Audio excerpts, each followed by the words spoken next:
This is another DAM podcast about digital asset management. I'm Henrik de Gier. Today I'm speaking with Jennifer Sellar. Jennifer, how are you? I'm good, thanks. Jennifer, how are you involved with digital asset management? I am the senior digital image archivist at the Museum of Modern Art in New York, and I've been here almost 9 years. I started out working in more traditional archives. I'm working with photography and film collections. I have an MLIS. And then a job opened up when I moved to New York at MoMA. They were looking for someone to organize the workflow and the digital images they were taking in the imaging studio. And when I came in, they were originally working with an Excel spreadsheet, sort of some basic metadata that they were adding in while they were shooting images. So my job was initially to organize the studio and get all of their workflows so that it was set up so that they weren't using spreadsheets and were able to track all their images. And at the same time, the museum had actually started the process of getting a dam system and actually had chosen one using a committee through various people at the museum. So once that was established, I was sort of the primary person to the front end of the dam at the museum. So I work with all of the different departments in working with their workflow and getting their materials into the dam. And then I work with a committee and various people through the museum, primarily in IT, so that the dam is running on a daily basis. Jennifer, how does a modern art museum use digital asset management?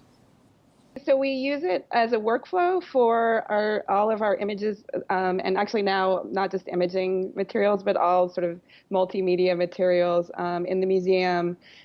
We started out, as I said, in the imaging studio, because the imaging studio is responsible for taking all the images of the artwork, and those are used for publication, retail, for anything that the museum would use as for the website. And then once we got that established, we started using it for all imaging, and it's been slowly growing. So retail, graphics, the conservation department. So all of their images are also in there and fully searchable. So everyone at the museum has some sort of access. Most users have sort of a basic access to be able to download a JPEG from the system. And then we also we actually have our rights management outsourced to two companies. One is Scala, which is in Italy, and the other one is Art Resources, which is based in New York. And they oversee our rights management, but that flows through actually my department and through me. And they are able to use the DAM system to be able to find what we have for their researchers. So it allows them to do research where we don't have to do it on our end. And then they're responsible for overseeing the rights and getting the images out to other people. We also use it as a workflow to get our images to our main museum database, TMS, which is used throughout the sort of museum world. And then that also allows the website to be able to get images as well. And we're now recently using another new system in the museum called the Digital Repository for Museum Collections, which we call DRMC, which is basically a system to archive and preserve any original digital artwork in the museum. And they actually are providing access copies of those works that are available in the DAM for users. So if a curator wants to watch one of those, they're able to watch those in our DAM system. We primarily pull a lot of our data from the TMS system automatically. We put that in place, and the TMS system has rights in regards to the artwork and uses and any of those documentation. And so that's pulled into the asset management system. And then our resources in Scala will be able to see what the images are and if they have any issues. But again, we are providing the image, and then if a person is using that, they would actually go to the artist estate or the artist themselves and then get their additional permission. So it's fairly complicated. We've actually looked into some sort of additional rights system because you'll hear from a lot of people with DAM systems, one DAM doesn't usually fit everything perfectly, and rights seems to be a big issue. So we have some really basic rights information, but obviously as you get into things like video, which we just started pulling in, it gets, rights gets much more complicated than just, one artist. So it becomes very complicated. But we're looking at different ways of putting that in through using sort of a documentation that would be attached with the asset versus it necessarily being searchable directly as a field in the DAM. That's one thing when you're working at a museum, especially a modern museum, somewhere like the Met or someone who's dealing with stuff that's out of copyright, it's a little bit easier, but we have to be very concerned about how our permissions are set, that a lot of times people don't realize all the rights involved when you're working with people, so they want to go ahead and use an image. And if they have full access to it, are able to download it very easily without sort of going through a process of someone sort of with checks and balances. So a lot of that is set through permissions. Primarily, there are very few people in the museum who have full access to be able to download, and those people tend to be people who are working in departments who would understand rights. So publications, obviously understand that they can't just sort of take an image and automatically use it. Jennifer, what are the biggest challenges and successes you've seen with DAM?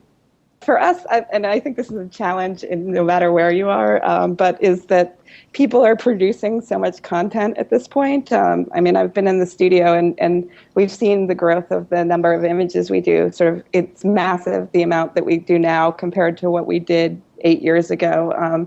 And again, the same thing with video and audio in the museum. And pretty much every department is producing more and more materials, honestly, with less people. It's very difficult to get people to sort of buy into being able to to give us the information or to give us the materials in a way that will actually work in the asset management system.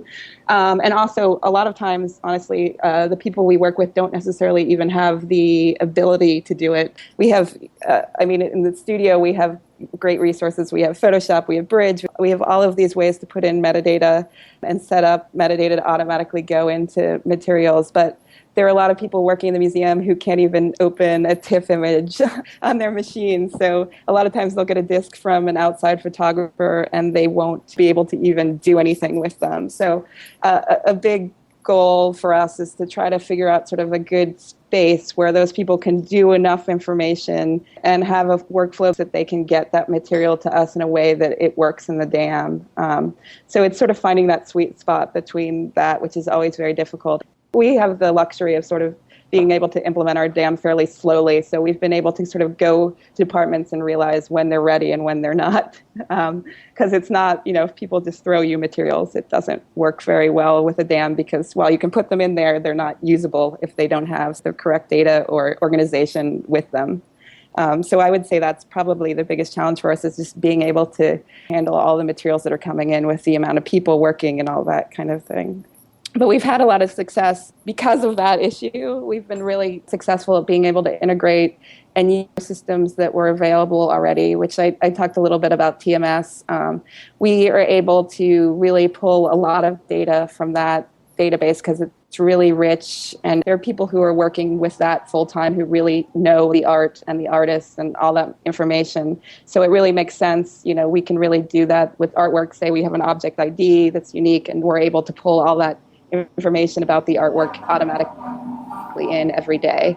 And also, we've been able to do a workflow where we've been able to automate pulling the materials and approving the materials. And as we go along each step, we've been able to sort of automate more and more. So a curator just has to approve an image and it goes automatically to the database and to the website without them having to really do a lot of work.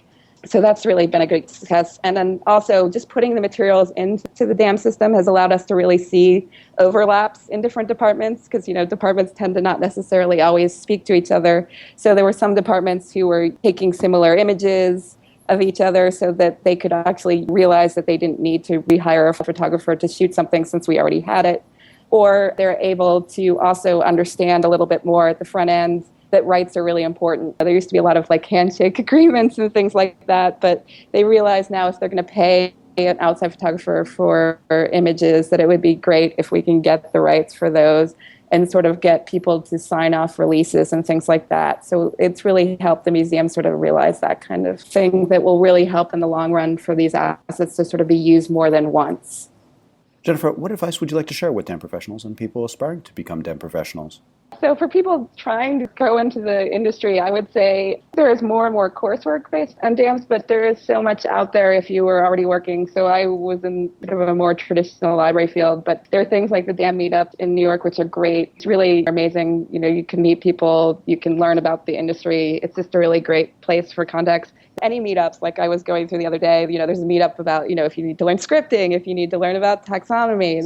Really, pretty much those are really amazing groups and they're really great resources. resources. And now, there's just so much more material on the web. I was looking at film and video, and we were talking about looking at, it's not really my strong suit and background. So NYU has a film archiving program, and they put all their syllabuses online now. And so you can see all the course material, and a lot of times there's links, and sometimes there's lectures. So it's really pretty amazing for when I went to library school 15 years ago, what is out there and free. There's just so many more ways to network than there were 10 years ago even.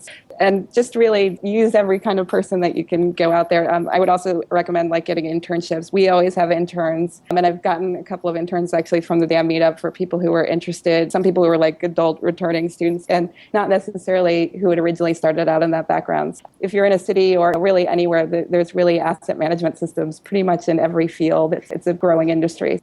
And for people who actually already work in asset management, for us, the largest success for us is really to look through the museum and see we don't have a large staff, and that's, I think, very common, especially in nonprofits and museums. We've really been able to collaborate and use other departments to really get a lot of things done. That's what I look at that's been successful here for us. Well, thanks, Jennifer. Thanks. For more on this and other digital asset management topics, go to anotherdamblog.com. If you have any comments or questions, please feel free to email me at anotherdamblog@gmail.com. For this and 150 other podcast episodes, including transcripts of every interview, go to anotherdam.podcast.com. Thanks again.